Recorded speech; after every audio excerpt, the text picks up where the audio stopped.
नमस्कार बच्चों, आइए आपका फिर से स्वागत है मेरे YouTube चैनल पे। और हम पढ़ रहे थे आहार के पोषक तत्व, जिसमें हम विटामिन्स के बारे में जान रहे थे। इसकी हमारे शरीर को बहुत ही अल्प मात्रा में आवश्यकता होती है। यह शरीर निर्माण के कार्यों में भाग नहीं लेता, किंतु यह हमारे शरीर के लिए अत्यंत आवश्यक होता है। आगे विटामिन में हम पढ़ेंगे फॉलिक एसिड। फॉलिक एसिड भी एक महत्वपूर्ण विटामिन है और शरीर के नियमित रूप से कार्य करने के लिए इस विटामिन का होना नितांत आवश्यक है। यह विटामिन कुछ जीवाणुओं की वृद्धि एवं विकास में भी सहायक होता है। इस विटामिन का रंग पीला नारंगी सा होता है। यह स्वाद रहित, गंध रहित तथा सुई के आकार का होता है।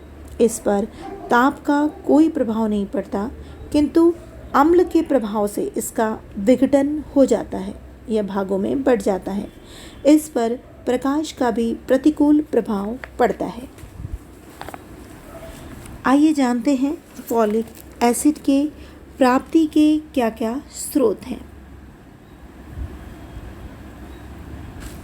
मुख्यतः यह हमें leafy greens, asparagus, broccoli, papaya and orange, avocado, seeds and nuts, Brussels sprouts, beans, peas, lentils, okra, cauliflower, beets, bell peppers आदि में प्राप्त होता है।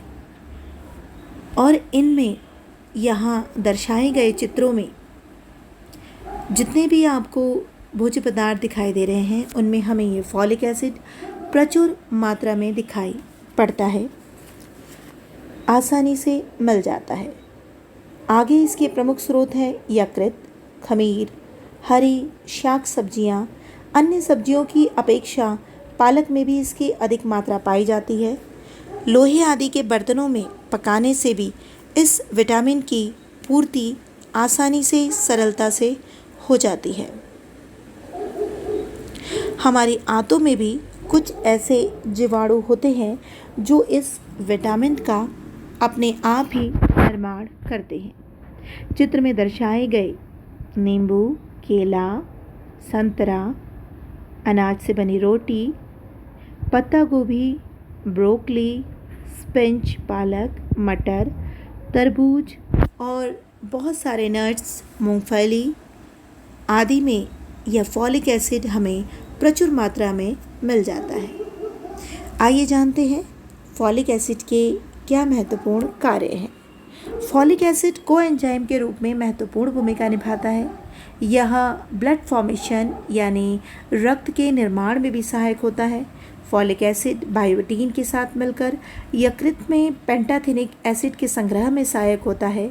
इसका भूख पर भी अनुकूल प्रभाव पड़ता है, अर्थात इसको ग्रहण करने से भूख बढ़ जाती है।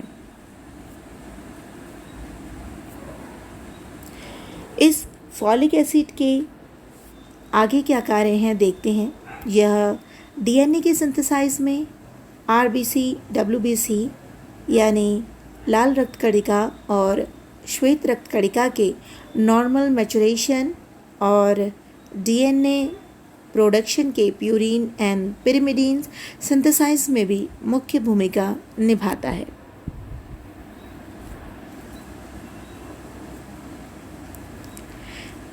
आइए जानते हैं कि फॉलिक एसिड का हमारे शरीर के अन्य संस्थानों में क्या प्रभाव पड़ता है। पाचन तंत्र में, मस्तिष्क व तंत्रिका तंत्र में, यकृत, हृदय व अन्य शारीरिक स्वास्थ्य में, डीएनए के निर्माण व मरम्मत में, रक्त कोशिका के कार्य में और स्वस्थ बालों, त्वचा व नाखूनों के लिए भी फॉलिक एसिड का महत्वपूर्ण योगदान है। फॉलिक एसिड की कमी से क्या होता है, आइए जानते हैं। फॉलिक एसिड की न्यूनता के परिणाम स्वरूप रक्त की कमी हो जाती है, जिसके फलस्वरूप एनीमिया नामक रोग हो जाता है। इसके साथ साथ शरीर का वजन भी घटने लगता है तथा शरीर में पीलापन आने लगता है। यह रोग एनीमिया मैग्लोब्लास्टिक कहलाता है।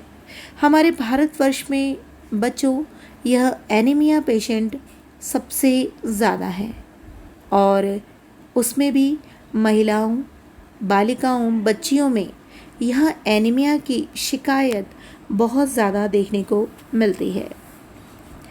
कमी वही है कि हम अपने भोज्य पदार्थों में इन विटामिन्स को शामिल नहीं करते, ऐसे खाद्य पदार्थ को शामिल नहीं करते जिनसे हमें यह विटामिन सरलता से प्राप्त हो जाए। इस विटामिन की कमी से रक्त में जमने की क्षमता घटने लगती है, अतः चोट लगने अथवा कट जाने पर बहने वाला रक्त शीघ्र नहीं रुकता और रक्त के थक्के नहीं जमते। रक्त के थक्के नहीं जमने के कारण जो रक्त है वो बहता ही चला जाता है। इस विटामिन अर्थात फॉलिक एसिड की कमी का प्रतिकूल प्रभाव शरीर के विभिन्न संस्थानों पर पड़ता है। सर्वप्रथम इसकी न्यूनता के परिणाम स्वरूप रक्त के सफ़ेद कणों की शक्ति क्षीण पड़ जाती है। इस क्षीणता के कारण रक्त में विभिन्न रोगों के कीटाणुओं से लड़ने की क्षमता घट जाती है। इसके साथ साथ शरीर दुर्बल हो जाता है, सांस की गति तेज हो जाती है। फॉलिक एसिड की कमी से रक्त संचालन सुचारू रूप से नहीं होता। ऐसे में कोई भी बीमारी हमें शीघ्रता से एवं सरलता से लग जाती है और हम उसके शिकार हो जाते हैं। आइए जानते हैं हमें यह आगे विटामिन B12 क्या है और किससे प्राप्त होता है। विटामिन B12 की खोज पर्नीशियम एनीमिया के कारणों की खोज के संदर्भ में हुई थी। विटामिन B12 लाल रंग का एक रवेदार यौगिक होता है। इस विटामिन की प्राप्ति के मुख्य स्रोत हैं मांस, मछली, अंडा, यकृत। इसके अतिरिक्त यह विटामिन तृणधान्यों में भी न्यून मात्रा में विद्यमान रहता है। यह विटामिन शरीर के कोशों में होने वाली चयापचय की क्रिया में एक कोएंजाइम के रूप में महत्वपूर्ण भूमिका निभाता है। इसके अतिरिक्त यदि शरीर में इस विटामिन की कमी हो जाए तो एनीमिया हो जाता है। इसके अभाव में फॉलिक एसिड द्वारा रक्त के लाल कणों के निर्माण की क्रिया अवरुद्ध हो जाती है। इसकी कमी से शरीर की वृद्धि भी अवरुद्ध हो जाती है। विटामिन B12 के कार्य। शरीर के कोशों में होने वाली चयापचय की क्रिया में कोएंजाइम के रूप में महत्वपूर्ण भूमिका निभाता है। विटामिन B12 एनीमिया से बचाता है, शरीर की वृद्धि को अवरुद्ध नहीं होने देता। इसके अभाव में फॉलिक एसिड द्वारा रक्त के लाल कणों के निर्माण की प्रक्रिया अवरुद्ध हो जाती है। आपको ये वीडियो कैसा लगा कृपया कमेंट में ज़रूर बताइएगा। कृपया चैनल को सब्सक्राइब, लाइक और शेयर कीजिए। धन्यवाद।